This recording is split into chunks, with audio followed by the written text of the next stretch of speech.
Hey little warriors, Anthea here. So, welcome to our little warrior lesson number 3, where I want to talk to you about kind of coaching yourself and your mindset. Well, I want to talk mainly about mindset and how your mindset can help you to really forgive yourself. So, you know, I've been thinking a lot. Hey, Amber. Thinking a lot. Hey, I don't know who else is on because it's not showing me. Hey, Aaron. Okay, so hey, D-Lo. We're talking about mindset and how your mindset can help you forgive yourself. So I just want to touch a little bit. A couple of the clients that I've seen that I've been working with this week have been dealing with a little bit of stress and anxiety. And as we got deeper into our session together, we uncovered that, hey Pamela, we uncovered that a lot of the stuff that they had been dealing with and struggling with was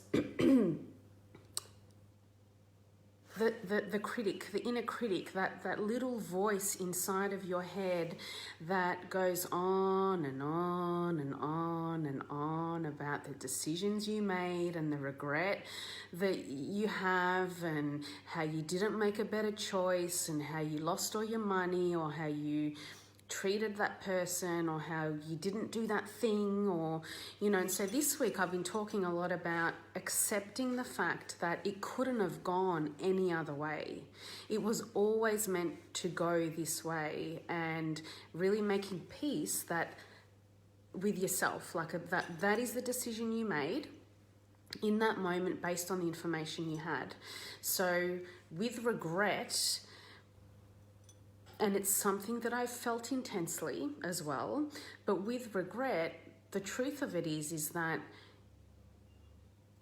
if you think about what you did and why you made the decisions you made those decisions based on the information that you had at the time, right? And if you knew what the outcome was going to be, you probably wouldn't have made that decision. You probably would have made a different decision. But that's the thing. You didn't have that information, so you couldn't have made a different decision. So regret literally is, I kind of like to void it out, I kind of like to just think that there's no such thing as regret, or it can't be, it's not acceptable for me to feel that much regret. Yeah, so accepting that, as hard as it is, accepting that is the only way things could have gone, right? When you accept that in your mind and you stop playing out how things could have gone a different way and how much better your life would have been if you actually bought that shop for $20,000 and now it's worth $1 million, or if you'd invested your money differently, or if you never said that thing to that person. When I make peace with that in my mind, it allows me to drop into my heart. Yeah, and then I can really feel all of those emotions that I've suppressed. And that is when the true healing comes. Hi Tina, beautiful lady. And so when I drop into my heart, which I'm a master at avoiding doing when I don't want to feel those suppressed emotions, and I don't want to feel, what the regret has done or what the guilt has done, and when I don't want to feel all that stuff, which really underneath it all is just extreme sadness and grief, when I don't want to feel that, I avoid it. So I avoid dropping into my heart. But once you've dropped into your heart and you feel those emotions, it sets you free, because then you can begin to repair, you can begin to heal. So it's really important when you notice these thought patterns coming in and you're like, I should have done this, or I should have done that, or blah, blah, blah, da, da, da, da, da, da, da, and it goes over and over again. You just got to stop it and be like, you did the best you can, Anthea. You didn't have the information you had now. It's all a part of your learning. It's all a part of your growth. Things had to happen that way. Now you have expanded your consciousness. Now you have deepened your compassion. Now you have understood how lucky you are to understand yourself on an even deeper level now. Yeah, how grateful I am for that experience that broke my heart but actually taught me so much more about myself. How lucky I am to have someone who, I don't know, someone who mirrored back to me something within myself that I needed to heal or change or grow so that I could become a happier person. So immediately as I begin to change my negative self-talk and I begin to think about this from a different perspective, I begin to feel better. Yeah, and it makes forgiving myself easier. It makes moving on easier. So, and I think you did the best you could. You're doing great. You'll get through this. You'll be okay. Yeah? Change it. Change the story. Everything happens for a reason. Maybe you don't see it right now, but it will all become clearer to you in time. And you can do this with anything. So if you have the same story playing out over and over in your mind, for example, let's just say this: people always lie to me. Yeah, people always lie to me, and then something happens and that person's lied to you and you're like, see, I knew it. I knew that person was going to lie to me too. Stop it, right? You just got to stop it. People arrive in my life and tell me the truth. I now attract people who are positive. I now see the truth in situations. I expect the truth and the truth comes to me, right? So you just change it, because whatever you think about, you attract, and whatever thoughts we have create the energy that we put out, and it comes back to us. So it's really powerful, and the more you do it, hi Michaela, gorgeous lady, the more you do it, the more you will notice that things will begin to change for you and things will get better. So let me just see what questions we've got. So Aaron's asking how to slow your brain and enjoy your future. So Aaron, are you asking how do you quieten the mind so that you can enjoy looking forward to the future, or how do you quieten your mind so you can enjoy the present time? Because really, if you're asking about the future, what's important is that we are not stuck in the past and we're not focused on the future. What's important is that we're here, right now. And so if you're holding on to regret and shame and guilt from the past, yeah, then you're being held back in the past. Whereas if you're thinking about the future, and I was just talking about that this morning with a client, if you're thinking about the future, you could be bringing on unnecessary stress or pressure or anxiety. So what's important is to just stay right here and right now, because right here and right now is all we have. That's all we have. The future hasn't come yet. So because if you're not present, you could be missing out on really a lot of things that are happening right now before you. So I hope that helps. Christina's saying this is so powerful.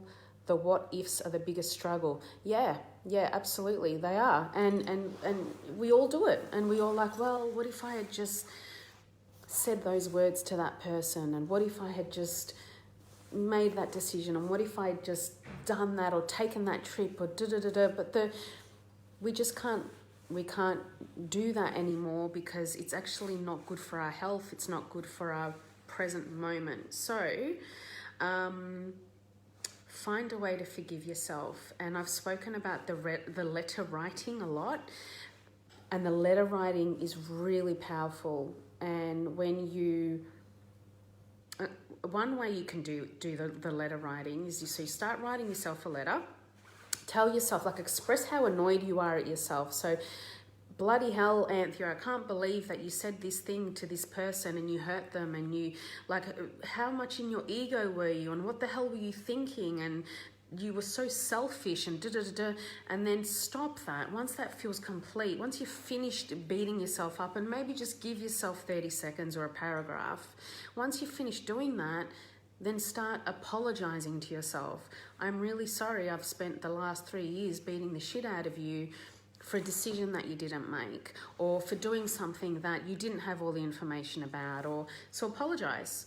I'm sorry, and da-da-da-da-da, right? And then you ask for forgiveness. Please forgive me for not having any compassion for you, and please forgive me for, you know, criticizing you and judging you and and go on.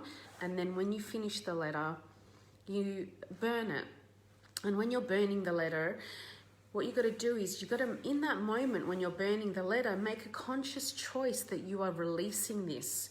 You're releasing it from your mind, body, and soul. You're not going to let it affect you anymore. And it's really powerful. And then if, you know, after the fact, if after you've burnt the letter, if thoughts do come in, you push them out and you change them, and you just continue to work on changing that story and not allowing yourself to slip into that pattern of thinking anymore, because it can be really easy to do that. And the other thing is that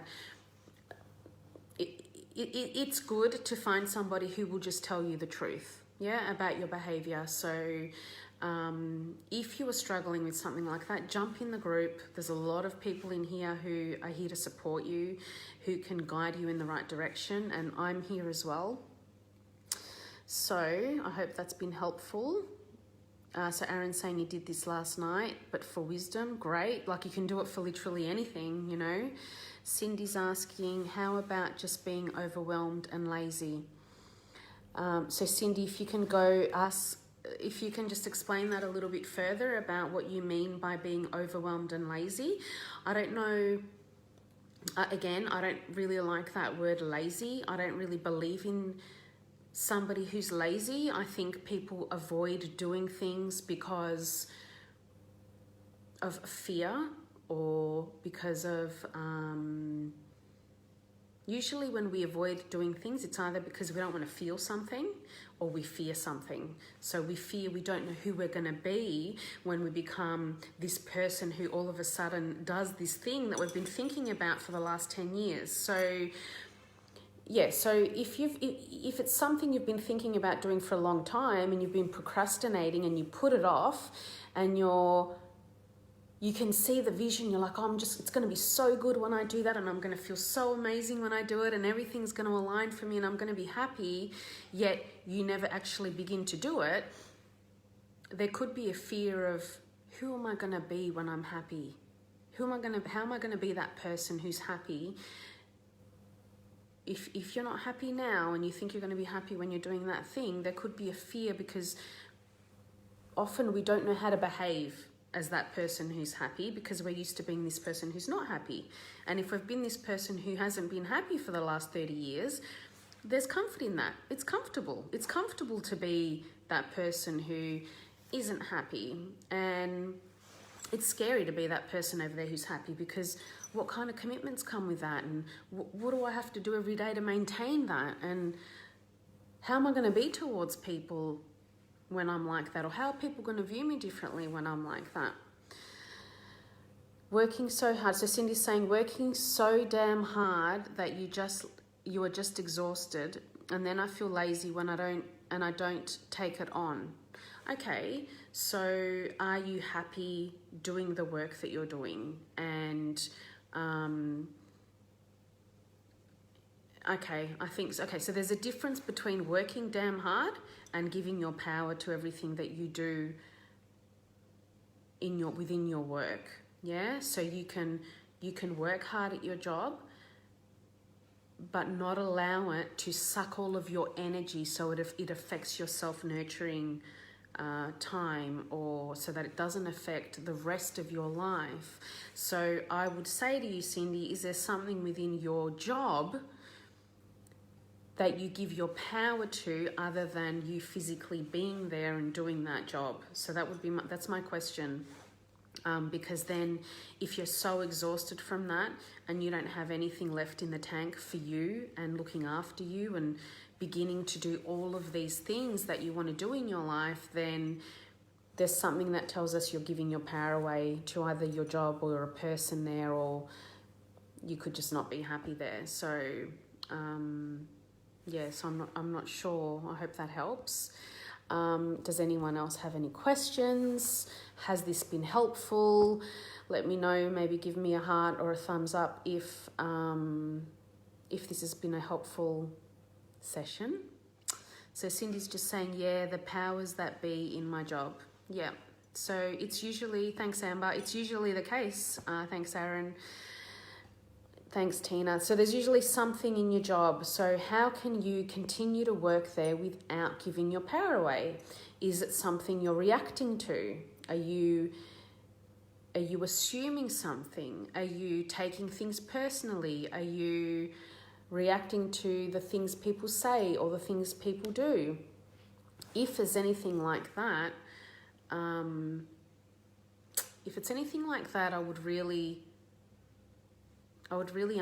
ask myself, what is it that I can do so that I don't take how everyone else behaves personally, so that I can continue to work there, and then when I leave there, I'm like, I leave it all there. Leave all that stuff at work. Don't take it home with you. So then you can save some of the stuff in the tank for you. Yeah, like a lot of it. Give 20% to work and then 80% save it for you when you go home. So I hope this has helped, guys. Sending you all lots of love, and